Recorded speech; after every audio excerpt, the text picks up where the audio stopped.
may dalang mga posibilidad ng tagumpay o kabiguan, ng ligaya o lungkot. Kaya marapat lamang na tanggapin si Jesucristo bilang tagapagligtas at Panginoon. At matapos yon ay panariwain ang katapatan at paglapit sa Kanya bawat araw o day by day. Ang day by day ay naglalayong umalalay sa pang-araw-araw na pamumuhay Kristiyano. Narito po si Pastor Ed Lapis sa mensaheng pinamagatang Backsliding.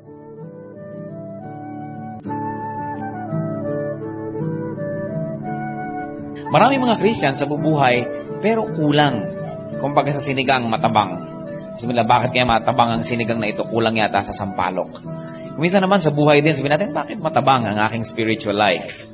Parang it leaves so much to be desired. It seems like, bakit ganun? Sinabi ng Panginoon, kung ako'y nasa Kanya, ay ang lahat ay maganda at makulay at mayroong meaning. Pero bakit ganun yung buhay ko? There's a lot of us that are being shortchanged in our spiritual lives because we choose to be shortchanged. Or our own activities, our own lifestyles dictate that the fruits of what we do will cause a lot of misery. Or at least will rob us of happiness. Well, as many observers say, Christian life is like riding a bicycle. The moment you stop moving forward, you fall. At ganun din daw, there's state of stillness in Christian life. At any given moment, you are either moving forward or backward.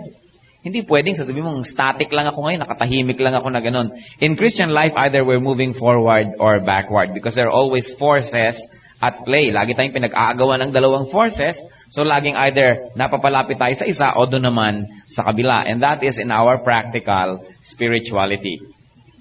In our spiritual walk, we are either moving forward or backsliding. Backsliding is a thief that robs us of happiness. At sa ating series of the thieves that rob us of happiness, we will be discussing how backsliding becomes a thief in our lives. Ano daw ba yung backsliding? It is something that is in the mouth of nearly every Christian. Backsliding, according to the dictionary, is lapsing morally, as in the practice of religion. Now, to be very specific in our faith, backsliding is losing interest in God, as it is exemplified in 1 Kings 11, verses 9 and 10. Or backsliding is not loving Christ enough. Not loving Christ as at first. Tulad ng sinabi sa Revelations 2:4. Para bang sa pag-ibig, nung unang sinagot mo siya, o kaya ay sinagot ka niya, ay talaga namang hindi mapuknat ang inyong pagtitinginan at gusto niyo kayo magkasama araw at gabi. At talaga namang kulang ang isang oras pagka hindi mo nadidinig ang kanyang boses. Pero later on, ayaw mo na marinig. Ayaw mo na makita. Kumisan, dumadaan ng mga araw, hindi mo na mimiss. And that is backsliding in love life. Sa spiritual life, ganun din yung backsliding. Loving Christ less. Less than at first, nung una. At kailan nung una? Si Christ ang talagang ating first love. First love when we had eternal life. First love nung tayo na born again. Kasi nung nagkaroon tayo ng life in Christ, ang kauna-unahang subject ng ating love siya. Siya yung first love. And there is always that comparison na hihigitan natin dapat yon dahil di ba ganun talaga ang pag-ibig, habang lalo mo nakikilala, mas dapat ka napapalapit at napapamahal. Habang tumatagal ang panahon, mas lalo kayo dapat napapalapit sa isa't isa. But in spiritual life, if we don't watch it, yung love natin kay Christ nagwe-wane. Yung expression of that love and also the fruit of that love. And that is what we call backsliding.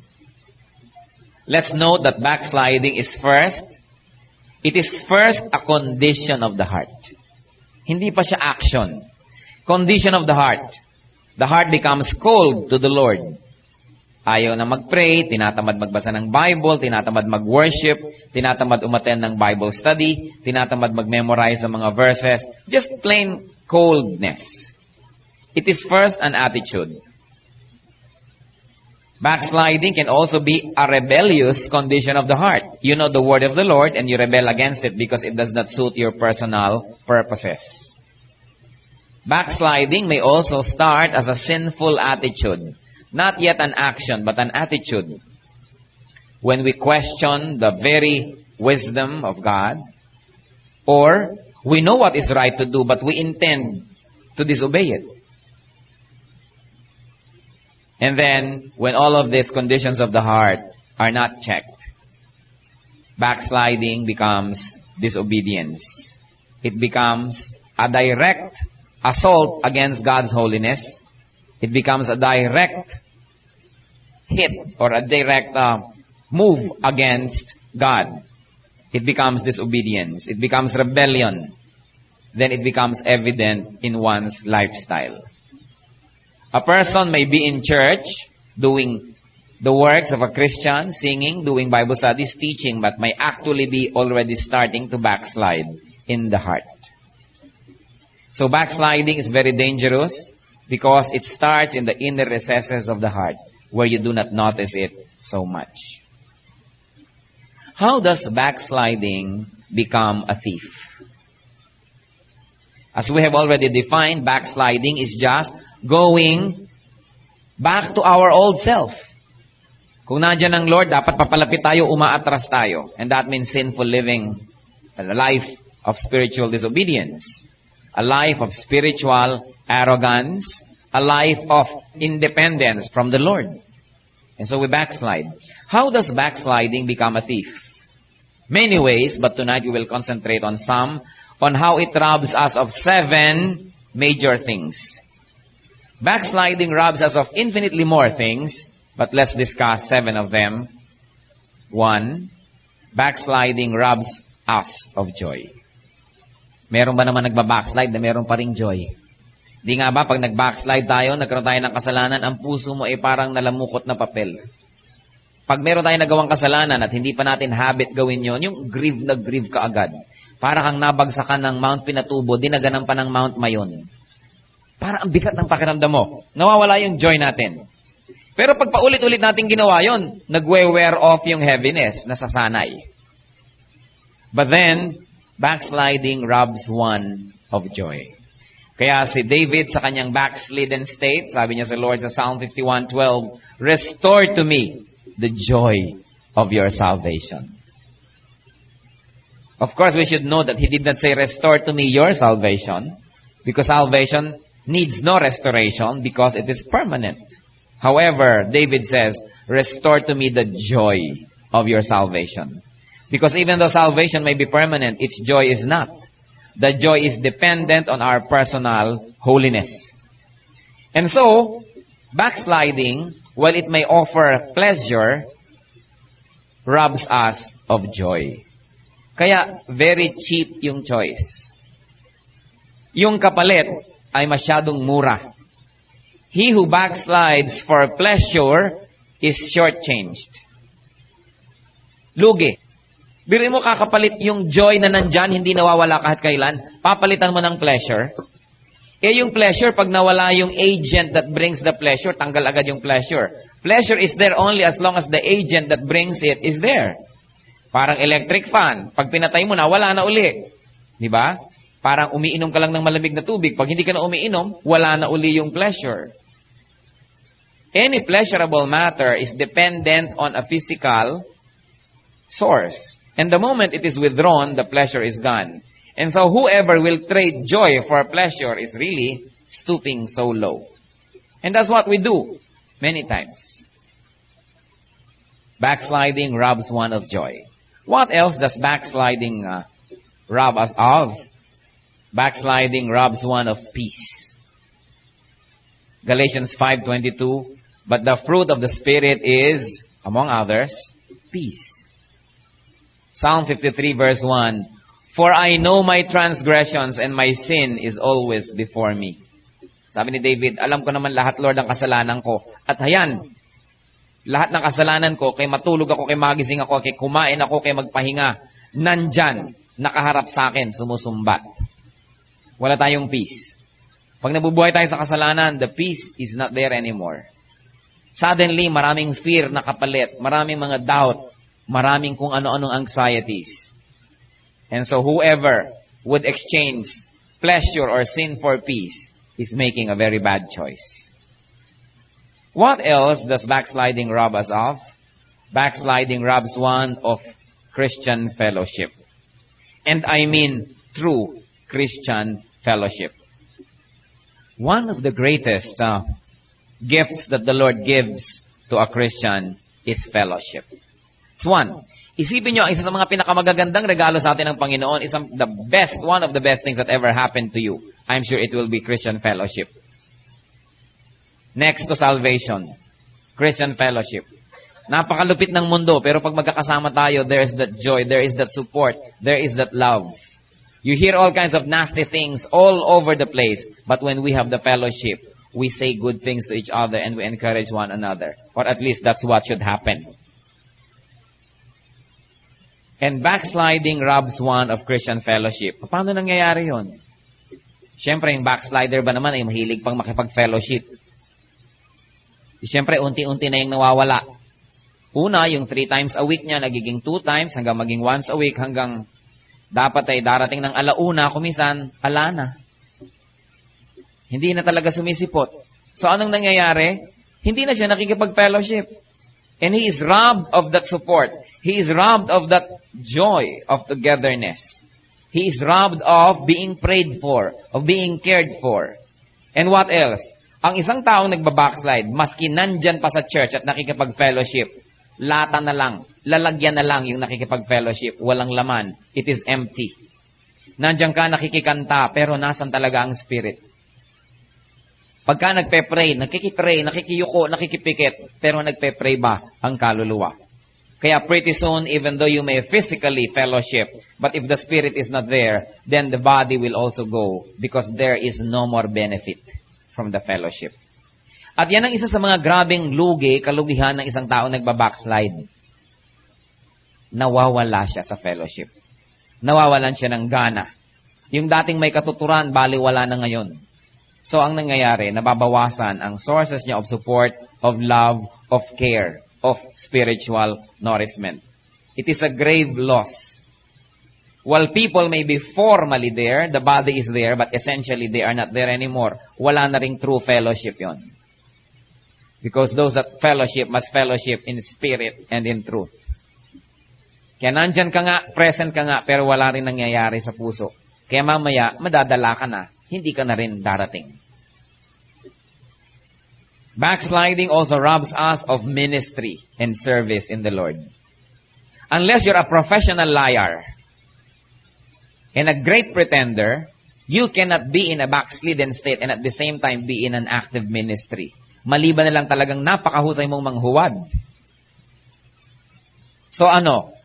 Ang mga taong nagbabackslide spiritually, unti-unti, laylo muna ako ngayon.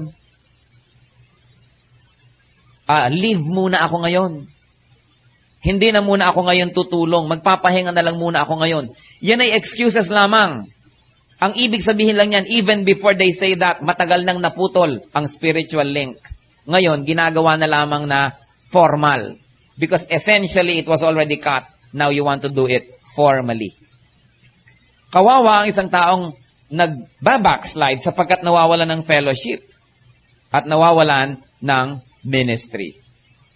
Bakit naman siya umaalis sa ministry?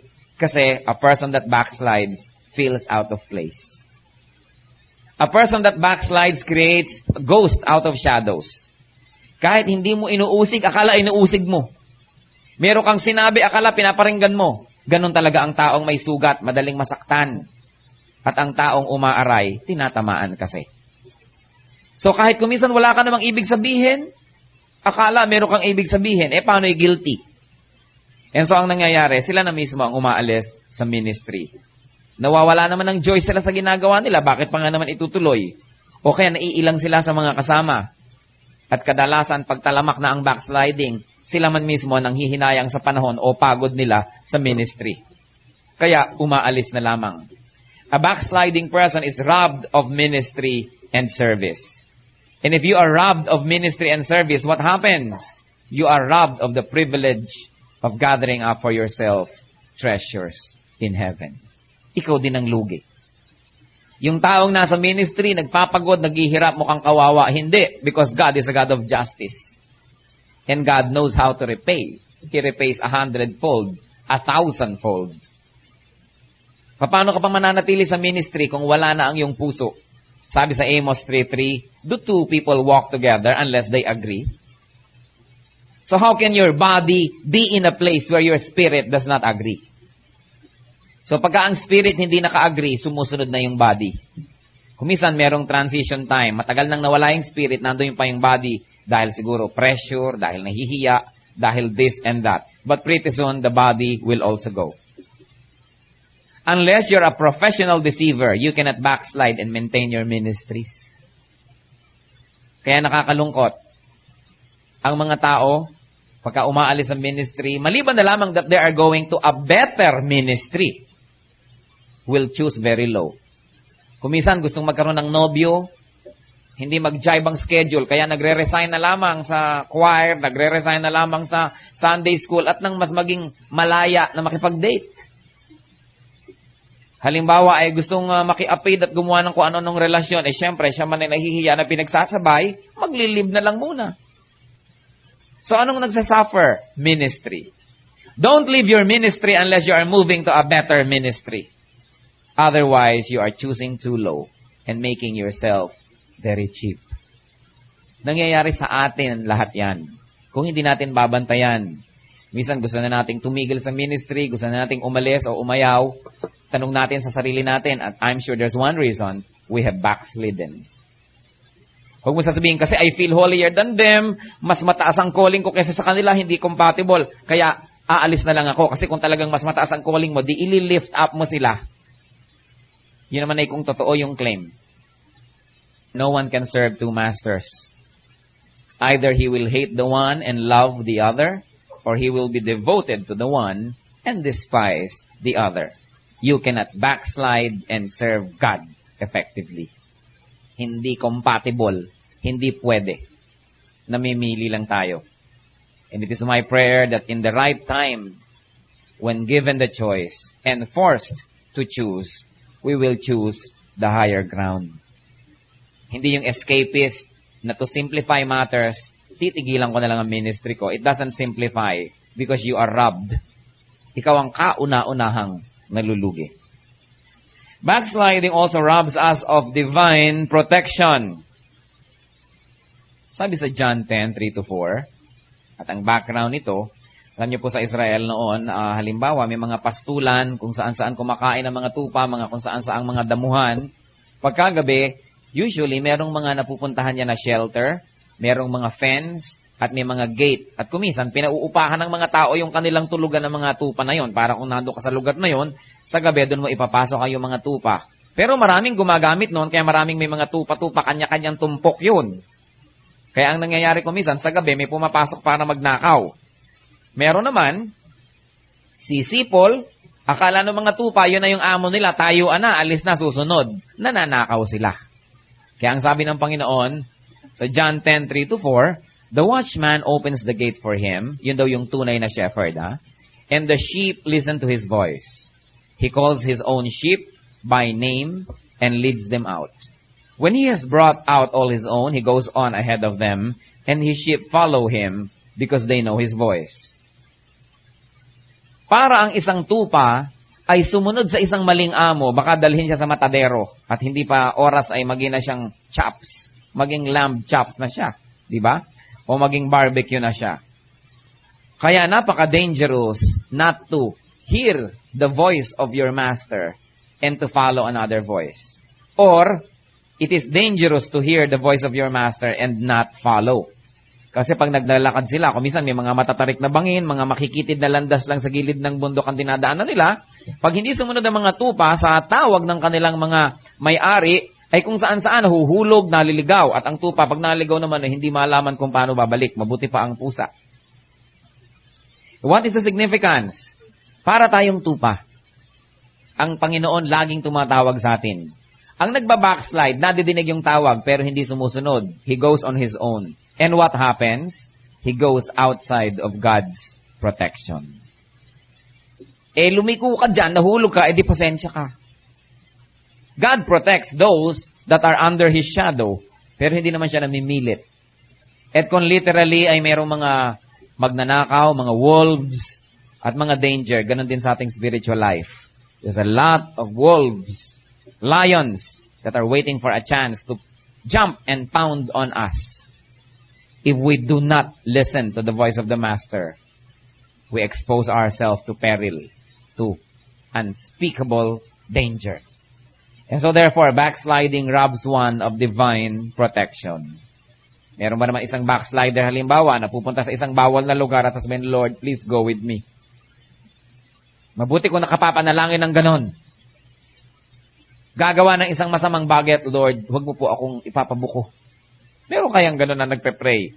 So hindi nila talaga nagpe-pray. Dahil napakakapal naman ng mukha ng isang Christian na gagawa ng masama, ihihingi ng blessing. So ang nangyayari, we abstain from the protection of the Lord. We get out of the Lord's protective fence, and so therefore, we expose ourselves to danger. Another robbery, backsliding robs one of divine blessing. James 1:6, and a paraphrase of it, a double-minded man, unstable in all his ways, should not think he will receive anything from the Lord. Kailangan meron tayong singleness of purpose, singleness of devotion and dedication to receive blessings from the Lord. And so therefore, a backsliding person does not only get out of God's protective fence, he also gets out of divine blessing. Now, siguro may mga nagbabackslide na nagpa-prosper, nagtatagumpay, sumisikat, yumayaman. But that is only material blessing, remember. And all material things are temporary. Hindi pa tapos ang buhay. Hindi ko mo prosperous ka ngayon, ibig sabihin prosperous ka na forever. Ibig mong sabihin, crime pays. Crime does not pay. And sin does not pay. Nag-a-advance lang yan, pero pag yan ay sumingil, napakalaki ng interest. And so therefore, backsliding robs one of divine blessing. And there's an even more immediate robbery that can happen if we allow backsliding in our lives. And this is 7 of the 7 that I like to share with you. Backsliding may rob one of earthly life. Ano ibig sabihin natin?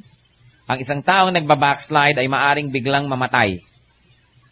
Sabi sa Deuteronomy 5:33, walk in all the way that the Lord God has commanded you, so that you may live and prosper, and prolong your days in the land that you will possess. And so therefore, one of the gifts of the Lord to obedient and godly Christians is a long, happy life. Ipinangako rin niya, sabi, honor your father and your mother so that your days may be long in the land. Hindi ko mabiglang namatay, ibig sabihin, ay, hindi yata godly, bakit namatay to? Pero, meron sigurong reason at pwede nating isipin na baka nga meron, the something between them and the Lord. Because the Lord promised a long, happy life. Ganyan ang ginawa niya kay Moses, di ba? Mahaba ang buhay niya. Ganyan ang ginawa niya, kanino pa? Pati na lamang kay Job, na nagtiis ng lahat ng paghihirap, pinahaba niya ang buhay hanggang kaapu-apuha, nakita pa niya. And so, the Lord prolongs the life of the godly. Proverbs 10:27, the fear of the Lord adds length to life, but the years of the wicked are cut short. Hindi totoo yung ang masamang damo matagal mamatay. Hindi biblical. Ang sabi ng Proverbs 10:27, the fear of the Lord adds length to life, but the years of the wicked are cut short. It may be spiritual. Maaaring, because we are very spiritual, then the Lord, through His divine spiritual force and power, lengthens our lives. However, may practical consideration ito. Ang isang tao nga namang makadiyos, humahaba ang buhay. Bakit? Kasi hindi naman naninigarilyo. Di ba? Hindi naman nagsususugal. Ang daming nababaril dyan sa mga sugalan, nasa saksak. Di ba? O hindi masyado nagpupupuyat, natutulog ng maaga, gumigising ng maaga, clean living. Di humahaba nga ang buhay mo in the natural way. Pagka may nagmura sa'yo, hindi mo minumura, so natatapos na ang gulo. O hindi ka nakikipagbakbakan, hindi ka nakikipagsaksakan, so by natural reason lang, hahaba nga ang buhay mo niyan. Kumakain ka ng tamang pagkain, at saka relax ang buhay mo, kasi pagkagalit ka, hihingi mo ng tawad kay Lord, relax ka na, hindi mo dala-dala dito, wala kang stress. So talagang hahaba nga ang buhay mo. So, physical level, totoong-totoo yan. Samantalang anong sabi? The years of the wicked are cut short. Dahil ano nga bang ginagawa ng mga wicked? Pirming naghahanap ng babag. Lahat ng bisyo ipinasok sa katawan. Lahat ng guloy na gawa, lahat ng madadaya ay dinaya. Kaya napakarami tuloy gustong maningil. Napakaraming gustong manakit din sa kanya. So on the practical, physical side, it is true. And also it has a spiritual side. That those that are the lights to the Lord, pinapahaba naman ni Lord para maging blessing din sa iba yung buhay nila dito. Anong sabi ng Revelations 2:5? Remember the height from which you have fallen. Repent and do the things you did at first. If you do not repent, I will come to you and remove your lampstand from its place. Akala nung iba, natanggal yung salvation. Life, not salvation, is removed. So light has always been a symbol of life sa Israel. Kaya ang mga bahay dyan, kahit gabi may ilaw. Kaya sabi, ano ba namang klaseng bahay ang walang ilaw sa gabi? Because they equate darkness with death. So pag sabi, tatanggalin ko yung kandila mo dyan sa kandelabra, ay tatanggalin na ang iyong buhay. So in other words, kung patuloy tayong nabubuhay sa tigas ng ulo at kasalanan, maaaring any moment ay bigla na lang tayong mamatay. Without rhyme or reason. Pero yun pala, may rhyme at may reason. Because the Lord has said, if you do not repent and continue in your hard-headedness, I will remove your lampstand from its place. Bigla ka natigbak, nagtaka ka pa. Yung pala siguro, ay malayo tayo sa Diyos. Hindi lahat ng bigla-bigla na lang namamatay, judge natin ay malayo siguro sa Diyos. But it's one of the probable choices and probable reasons why people, out of rhyme and reason, die. Isa rin yun, of course, na assurance na anak ka nga ng Panginoon. Kasi kung talagang ang buhay mo, ibubuhay mo lamang as a shame to the church, as a shame to the gospel, and a shame to the Lord, di kukunin ka na lang nga niya at ang matahimik ka na. But of course, although to die is gain ka at nagpunta ka rin sa heaven, pero nawalan ka ng opportunity to gather for yourself treasures in heaven. Nandun ka na agad. Nawalan ka na ng opportunity to serve the Lord. Katulad na lang yan yung deathbed conversion. Yung kung kailan na lang mamamatay, tsaka nag-accept kay Lord, na-save nga. Pero hindi nagkaroon ng opportunity to gather treasures in heaven. And so, backsliding is a thief that robs us of so much. How can we stop backsliding? Hindi na tayo magsa-survey kung sino mga nagba-backslide at kung gaano. Siguro lahat tayo. At any given time, you're either moving forward or backward So there's always some backsliding involved. Yung iba lang nga, grabe, grand scale. Yung iba, hindi masyado. Pero we should all be guilty of this somehow. How can we stop backsliding? We should repent. Repent of all our sins that we commit after salvation. And there are 5 R's of real repentance. 5 R, madaling tandaan. To really repent, first you reflect. Kailangan mag-isip. Kung hindi tayo mag-iisip, marami tayong backsliding na nangyayari, hindi natin napupuna. Akala natin okay lang. Akala natin natural lang yun, pero hindi. And so first is reflect. Think. Search. Study your life. Bawat kasulok-sulukang aspect ng buhay natin, dali natin under the scrutiny of a microscope and see if there is backsliding that goes undetected. Reflect, and then another R, realize that there are mistakes, and realize that if there are mistakes, we are in terrible condition. That we are distant from God. And after reflection and realization, we must return to the Lord. We've got to return. Kahit anong agwat, anong distansya natin from the Lord, dapat tayong bumalik. Return to God. Return to your first love. Anong sabi ng Revelations 2, 4, and 5? Yet, I hold this against you, sabi ni Lord. You have forsaken your first love. Remember the height from which you have fallen. Repent and do the things that you did at first. Gaano ka-close tayo kay Lord nung unang-una tayong Christian? Gaano ka-excited tayo magbasa ng Bible? Gaano ka-excited tayo umattend ng Bible study? Gaano tayo ka-excited mag-memorize? Gaano tayo ka-excited kumanta? Makipag-fellowship with Christians? Naku, talagang hindi mo mapigil. Harangan mo man ng sibat, hindi mapigil mag-aral, kumanta. Nung araw, gustong-gustong magka-Bible lang ako talaga. Babasahin ko lagi. At ngayon, ayun ang Bible. Dikit-dikit ang mga pages sapagkat hindi naman nabubuklat. What do we have? Yan daw mga Christians na napakalinis at ang ganda ng Bible ay delikado yan. Ibig sabihin, hindi yan nabubuklat. Mas mabuti pa yung ang dudumi ng Bible at wasak-wasak. Baka nga binabasa. Liban na lamang kung inuunan o kung ano-anong ginagawa. Ano? Baka naman bigla nyo dumihan ng mga Bible ninyo pampa-impress. Diba? Pero ang point natin is talagang ganon. Pag ginagamit yung Bible, durug-durug. Kaya kita-kita mo yung hindi gumagamit ng Bible, ang lutong ng mga pages, ang puputi pa. Sabi niya, I hold this against you. You have forsaken your first love. Nasa na ba ngayon ang pwesto ni Lord sa puso natin? Right now, first ba talaga? Return to the Lord. And of course, when we return, we leave the world or we leave our worldly company. Naku, kuminsan, nag-camp, hot na hot sa Lord si babae, hot na hot sa Lord si lalaki, nagkita. Naging magnobyo, ngayon sila na ang Diyos ng isa't isa, nakakalimutan na ang Diyos, nakasama ang isa't isa sa kanila. It can happen. Relationships can become idols. Hindi makatulog si babae hanggang hindi tumatawag si lalaki, pero kahit na hindi magbabasa ng Bible, naghihilik pa. Pwedeng-pwede. Meron pa nga, huwag na muna tayong umattend ng fellowship ngayon, ano? Wala naman tayong privacy dun eh. Mag-prayer meeting na lang tayong dalawa sa Paco Park.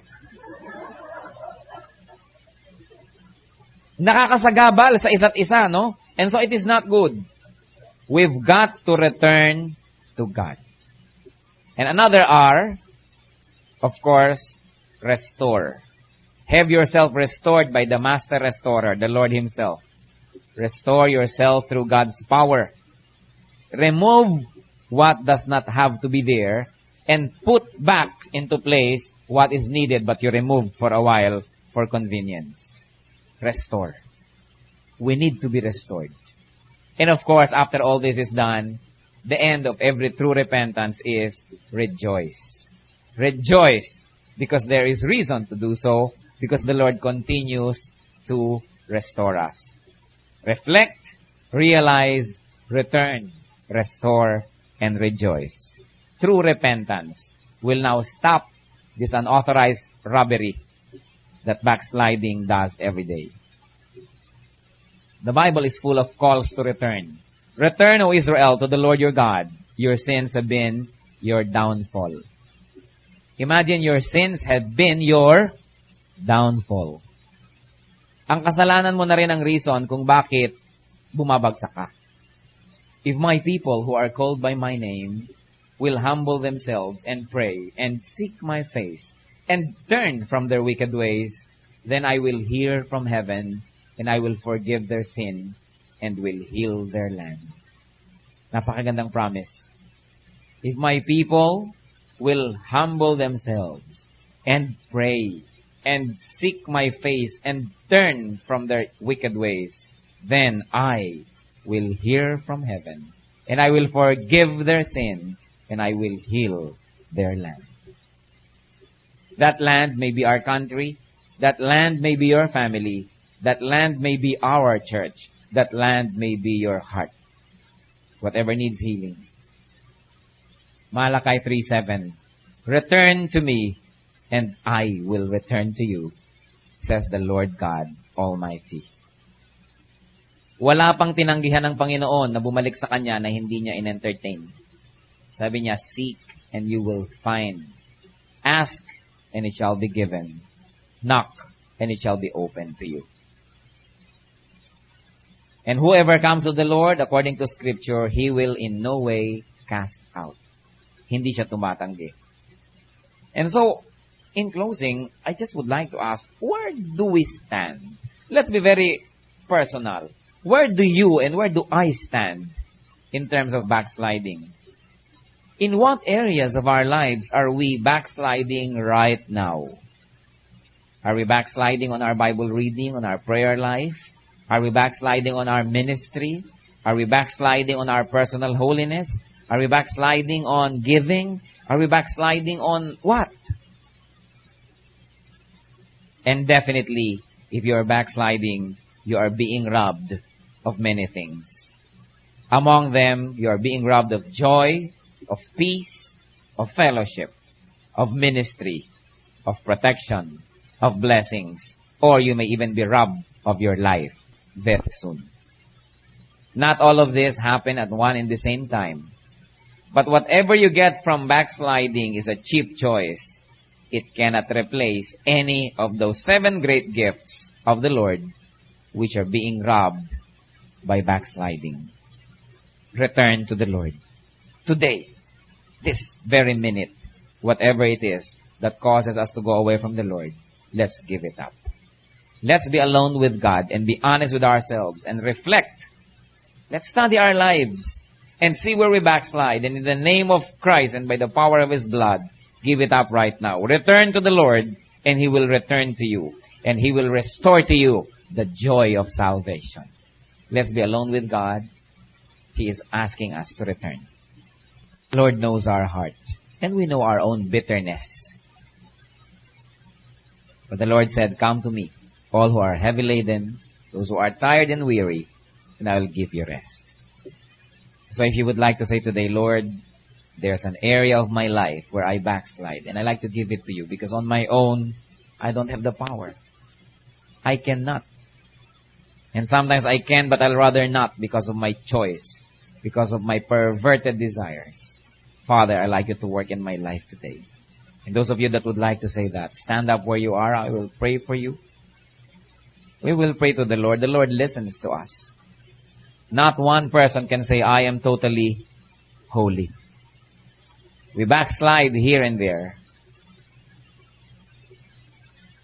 Father, we are all standing before you, your people that recognize their need of you. We need you, O Lord. We're sorry for our sins. Cleanse us from all our filth. Wash all our sins with the blood of Jesus Christ, O God. And take your throne. Sit in our heart. Be our God. Be our Lord. Not only in word, but in deed. Father, you know what each one has in his or her heart. You know our sins. Forgive us on the account of your mercy. Forgive us on the account of Christ's sacrifice. Forgive us because of your exceeding love for us. Father, in all our areas of backsliding, right now create a miracle in our hearts. Touch us with your hand. Let your Holy Spirit infill us right now, Lord. Heal our brokenness. Heal us, Lord. Throw away our sins into the depths of the sea. Drive it away from us as far as the east is from the west. And dwell in our lives. Dwell in our hearts. May you delight in us, O Lord, as you continue to cleanse us through your power and through the blood of Christ. In the name of Jesus Christ of Nazareth, we cast from our lives those oppressive backsliding that we do. So that, Father, you may see your people full of joy, full of peace, full of happiness in our lives, full of service to you, full of good deeds, and full of praises to your name. Father, we pray also for those that are not here, members of our family that also backslide, but are probably not cognizant nor accepting this. In the name of Christ, speak to them as well. Minister to them through your Holy Spirit right now, wherever they are, because you also know where they are and you can touch them right now. Convict all of us, Lord, so that we may return to you, so that your church may be a home of love, of peace, of spiritual prosperity, and of harmony. But more importantly, it will be a home of holiness. Your church that we carry around with us because we are your temple. Father, let your touch, let your seal always be remembered by us. Not only today, not only this week, but all the days of our lives. Teach us not to backslide. Teach us, Lord, to recognize immediately all the ways that make us backslide. Teach us, Lord, give us discernment so that Satan cannot deceive us. And give us strength so that we may not give in to our own personal weaknesses. Be our Savior every day from our own shortcomings and mistakes. Thank you, Father, for hearing our prayers. Thank you for your patience with us. Thank you for your love. In Christ's name. Amen. Ang katatapos pong mensahe ni Pastor Ed Lapis ay pinamagatang Backsliding.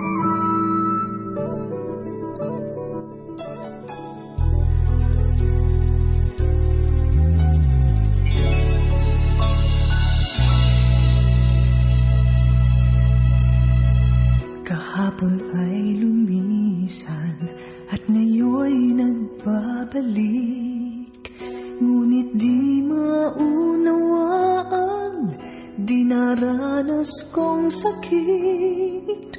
Kahit na anong dalangin na ako'y tulungan mo, may hiling itong damdamin na ako'y turuan mo. Dahil kaya ako'y sinasaktan mo lang, dahil kaya nooy iniwan ka ng kay tagal. Dahil kaya ako'y nalilimutan lang. Ano pa man yan, tiwala ko'y sa'yo lamang.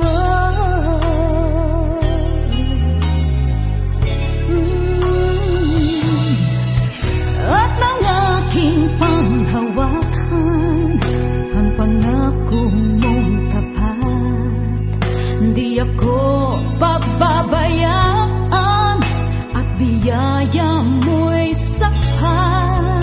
Kahit pa may alinlangan, umaasang may tugon.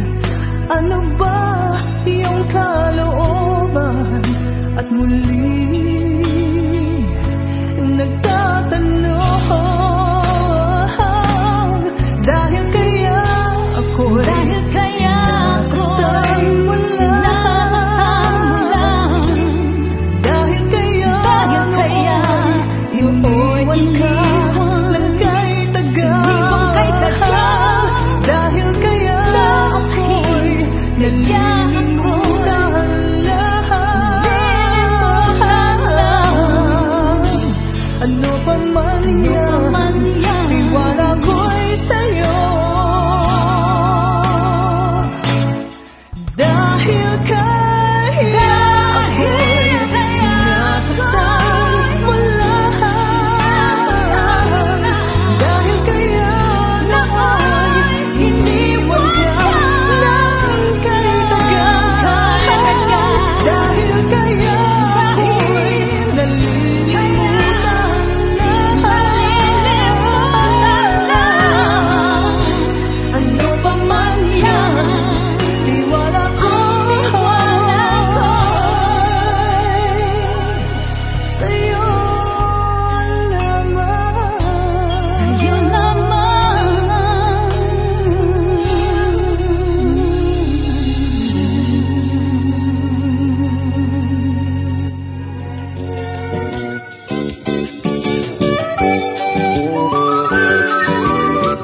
Oras na po para pansamantalang magpaalam ang programang Day by Day.